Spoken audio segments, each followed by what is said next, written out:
Resident Evil was first conceived way back in 1996 with the release of the first Resident Evil game for the PlayStation. Published and developed by Japanese video game company Capcom, who was most well known for publishing the Street Fighter and Mega Man series, Capcom's goal was to create a remake of the Japanese exclusive horror game Sweet Home, which was based on the Japanese film of the same name released in 1989. The game has never released in Western markets, and with such limited technology at the time, Capcom's goal was to create a Sweet Home remake that could live up to the creator's original vision and reach a much larger audience in the process. It's kind of incredible that this long journey has gone from this, but there's something out there. I don't know what it is, but I saw it, much larger than any of those zombies. And it's coming after me! What was that? That's what I was telling you about! It's here! Sherry, wait! to this. Hello? Hey. It's okay. I won't hurt you, I promise. Do you need help? Here, you can take my hand. You need help. I'm sorry, I can't understand you. You need help. Why? He's right behind you. What?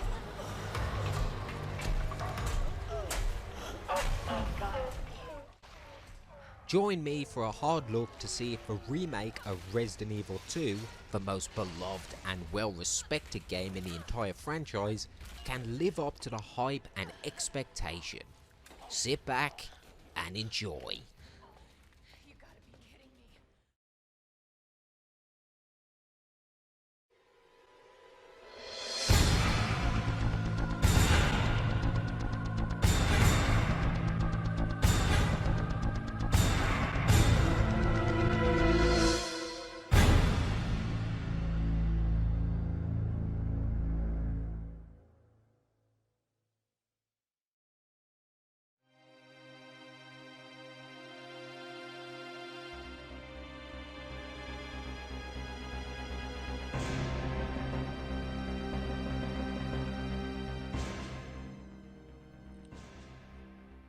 The original Resident Evil was supposed to be very different.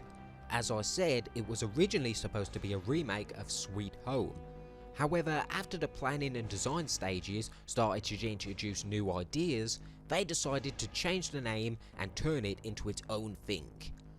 Originally a first-person game that was supposed to be a psychological horror experience, the game was soon changed to feature zombies and monsters, and the first-person perspective was ditched in favour of a fixed camera view. The game was a huge success, selling millions of copies throughout the years and earning praise from audiences and critics alike, and creating an entire franchise and legacy that's continued to grow for over 2 decades.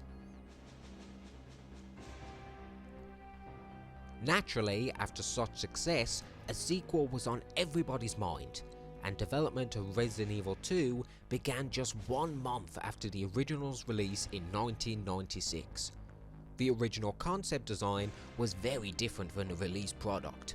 Still set in a police station, but with developers disappointed with the quality the game seemed to be heading in, development was scrapped despite the game being roughly 80% complete.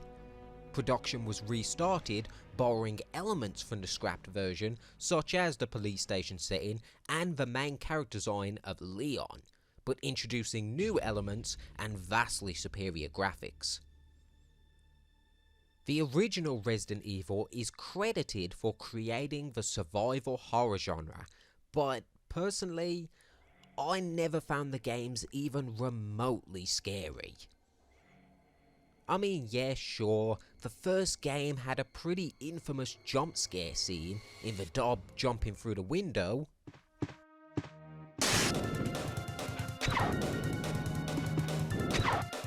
But overall, the insanely high levels of cheesiness and cringe in almost every aspect of the game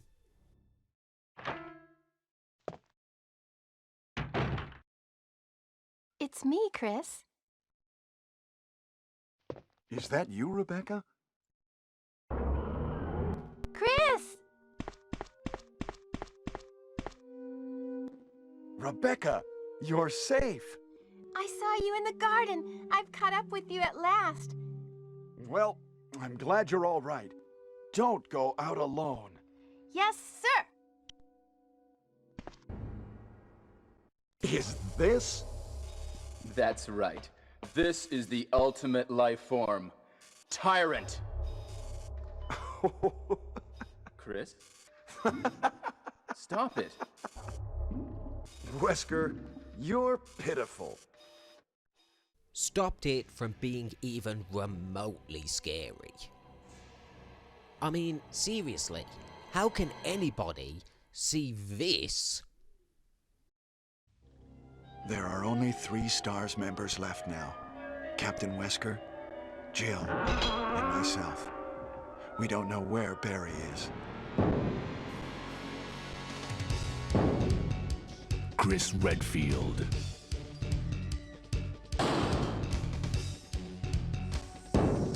Jill Valentine. Barry Burton.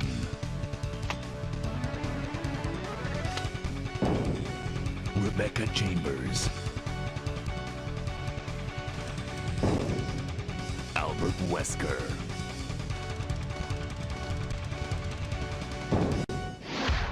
Resident Evil. And honestly keep a straight face while they say to themselves that this is a scary game.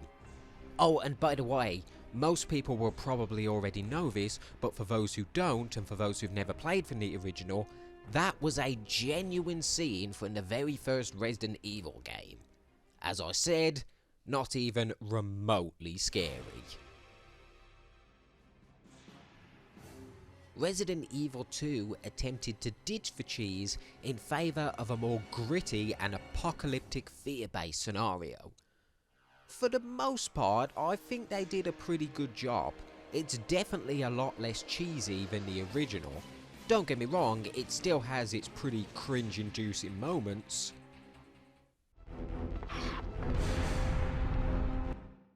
You lose, big guy.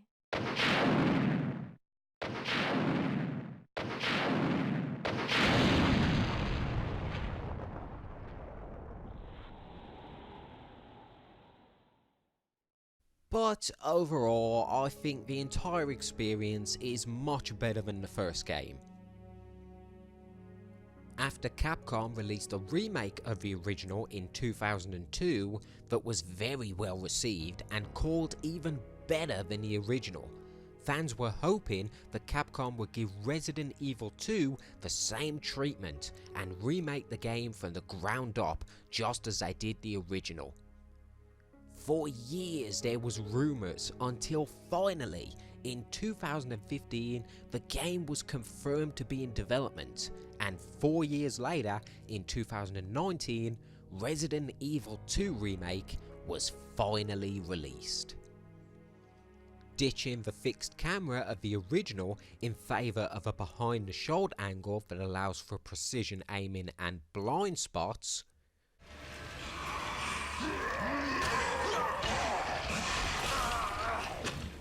straight away the fear elements are ramped up, knowing that you could be attacked from multiple different angles at the same time and may not even see them coming. Add that to the much darker environment and the awesome sound design, which is best experienced with a good pair of headphones, and it results in some pretty tense and nerve-wracking experiences as you wander through the gorgeously visual environments.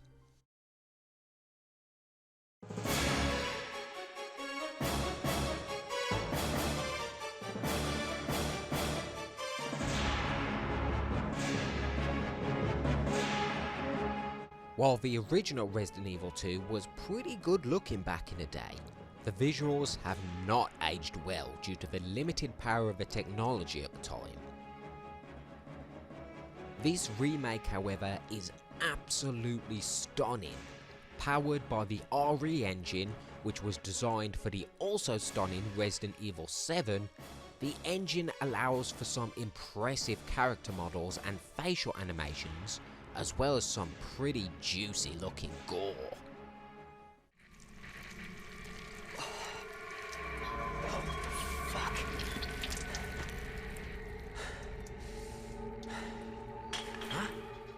Zombies look better than ever, and their design, along with their aggressiveness, makes each individual zombie seem like a threat compared to the cannon fodder that they was in the original. Each individual bullet wound is visible on the zombie's body, and thanks to precision aiming, tactical choices can be made as to where you choose to attack. Do you shoot the head in the hope that you will kill them quicker? Shoot the arms so they can't grab you? Or perhaps take out the legs to immobilize them while you run past? Seeing a visual representation of the damage you are doing is pretty great, and it works both ways. Get bitten by a zombie and the wound will remain. Get scratched by liquor and the claw marks will stay on your body. With this more realistic damage visual, I kinda would've liked a more real and risky method of healing, like perhaps manually attaching a bandage like you could in The Last of Us. But instead, the magic herbs return for the original. On the one hand, it's pretty good that they kept with the trademarks of the original game, but on the other hand, it's kinda weird to see an all-magical plant fix such injuries in the blink of an eye. But each to their own, I suppose. The game is split between 3 main sections: the iconic police station, the sewers, and the Umbrella Labs. Each location looks great. The police station still has a largely similar layout to the original, but with extra areas thrown in. Seeing such familiar locations such as the main hall and the save room rebuilt from the ground up in such impressive detail is really a sight to behold, and thanks to the free camera movement, I found myself often just standing still, looking around and admiring the impressive graphics. The sewers are completely different from the original and don't even have a similar layout. That's not necessarily a bad thing, because although not as visually interesting as the police station, still has some damn nice, albeit dirty and grimy visuals. Lastly, there's the Umbrella Labs. The main chamber of the labs looks very familiar for anyone who's played the original, but that's where the similarities end. The rest of the lab is completely different in terms of layout, objectives, and overall feel. The lab is the least interesting location in my opinion. Yes, it looks great in terms of detail and visuals, but at the same time, it doesn't feel very consistent. Some areas actually look like you would expect an underground lab to look, with experiment rooms, waiting areas, and decontamination chambers. But other parts feel like some kind of futuristic space station that no architect could have possibly built in the real world. Overall, this is an absolutely beautiful looking game.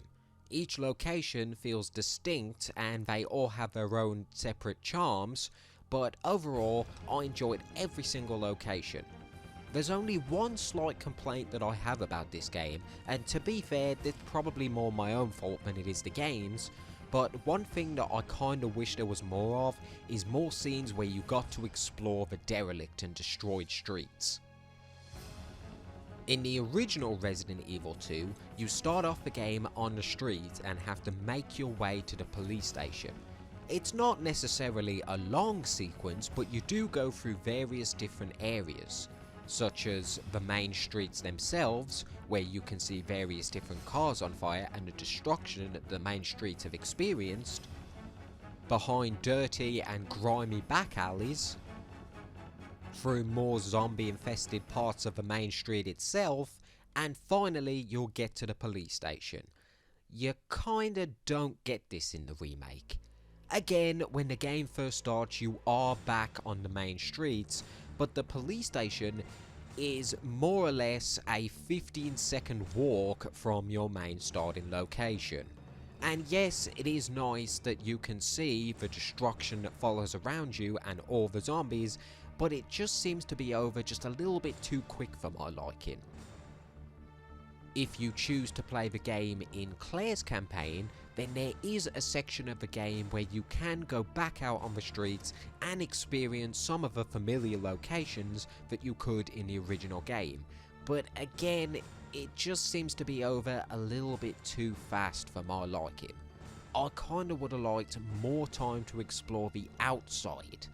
And yes, some people could argue that these things wasn't in the original, but with this remake, I think if nothing else, it proved that you don't necessarily have to remake every single individual aspect to perfectly match the original. You can add new things in if you want to.